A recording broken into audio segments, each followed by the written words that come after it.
el primer acte que fas fora de la Diputació després del 14 de març, després de la pandèmia, siga en Cullera i siga amb un pont, no? Que representa tantíssimes coses. Un pont que se feu al principi del segle XX, 1905,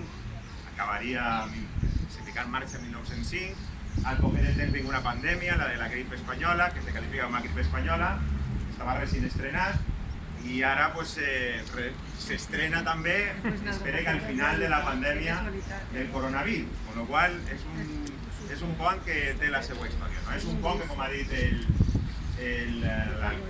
l'alcalde de Cullera i company diputat, saluda també a la diputada de la comarca, també que està entre nosaltres, és un pont que vosaltres esteu tan acostumbrats a veure en aquesta comarca, aquesta fisonomia de ponts, però els que venim d'altres comarques, sempre que venim així, se quedaven bocabadats en veure aquests ponts. Vosaltres heu criaterets, com tantes coses que en altres comarques passen. I ja no us doneu valor. Teniu, de veritat, unes facetes de plata damunt dels vostres rius i pense que teniu que explotar-les molt més, no? I per això jo pense que també la Diputació, en l'anterior legislatura i esta és propietat vostra, però els altres sí que no són propietat municipal, pense que les fica en valor, perquè són úniques, són xolles úniques que representen moltíssimes coses. Un pont que ve de fa 100 anys representa que són capaços de compatibilitzar les coses antigues en les modernes. Com ha dit bé el director de les obres, compatibilitza les coses que abans servien primer per a les persones, després serviren per als vehicles, després se feren impossibles per a les persones. Ara són compatibles per a les persones i per als vehicles, però sobretot ara són compatibles, com diu així darrere de mi, per a la mobilitat del segle XXI. És a dir, no podem renunciar al passat per a passar al futur.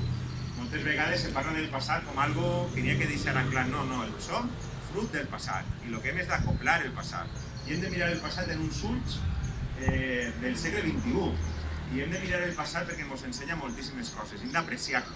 N'hi ha gent que vulguera desterrar el passat, o vulguera directament, doncs ja estem en una època molt rara, una època de maximalismes, de tu i del dia, una època on tot el món directament del passat li pega foc. No n'hi ha que pegar-li foc absolutament a res. N'hi ha que veure-lo, n'hi ha que veure en els ulls que miraven el passat, no en els altres, no en els nostres, però n'hi ha que acoplar-lo al futur, que és com hem de mirar les coses. Però també un pont és una altra cosa, que passa d'un lloc a un altre. Passa d'unes persones que pensen d'una manera, pot ser a unes persones que pensen d'una altra. Una cosa que fa falta molt en l'època que vivim. Fa falta construir ponts, molts ponts. Pareix que a algú li ve millor dinamitar ponts que construir-los. Jo soc dels que pensa que n'hi ha que construir-ne i molts, que n'hi ha que passar d'una banda del riu a l'altra, perquè allí n'hi ha moltes coses que descobrir i així també, i uns han de passar d'una banda i han de passar a una altra. I això també és la política. No és només quedar-se a una banda del riu i directament tirar fletxes a l'altra banda i que així no passi ningú. Crec que hem de desterrar aquesta gent de la política, crec que és el moment de desterrar-la i estiga per quedar-se a una banda que se quede, però per favor que deixi que se més passe, que podem passar. I este pont es deixa passar d'una banda i es deixa passar a una altra.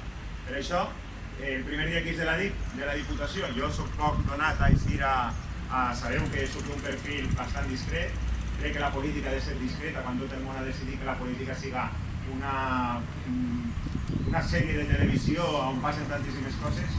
Jo crec que la política és una cosa molt digna de fer moltíssimes coses per la gent, però molt discreta.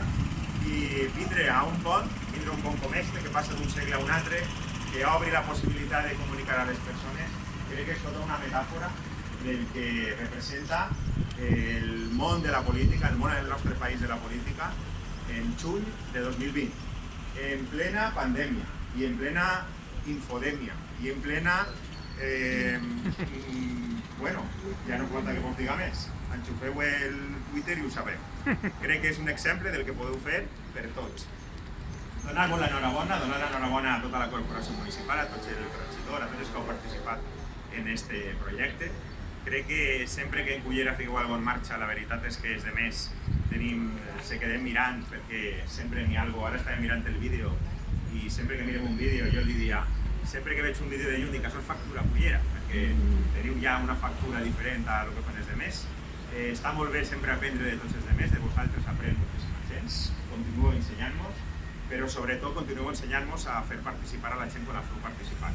Segurament ara ve l'estiu, un estiu diferent, un estiu que per a molts pocs no tenen festes, en molts pobles no tenen moltes coses, vosaltres tenim una platja immensa, i encara estic segur que d'ací a 3 mesos, a 4, a 5, a 6, espere que ja no n'hi hagi rebrots, espere que això canvi, encara n'hi ha una normalitat que tardaran a plegar, la nova normalitat no és la normalitat d'abans, però estic segur que ens ensenyareu encara moltíssimes coses, igual que altres pobles ens ensenyaran moltíssimes coses. Hem hagut d'acoplar-se molt, així tenim a Menxo, hem hagut d'acoplar-se a fer reunions directament en pantalles de televisió, en pantalles d'ordinador, però el que no anem a deixar de fer és treballar per tots i per totes en pantalles o sense pantalles. I això des de Cullera, i vos ho dic perquè conec fa molt de temps a Jordi, conec a l'equip que treballeu així, i al final sabeu tot i esteu acostumbrats a fer-ho. Seguiu fent així, vos anem a fer-ho així. Si al final un poble de la província és gran i fa aquestes coses, al final tota la província és gran. Així que seguiu tendint ponts, seguiu fent les coses.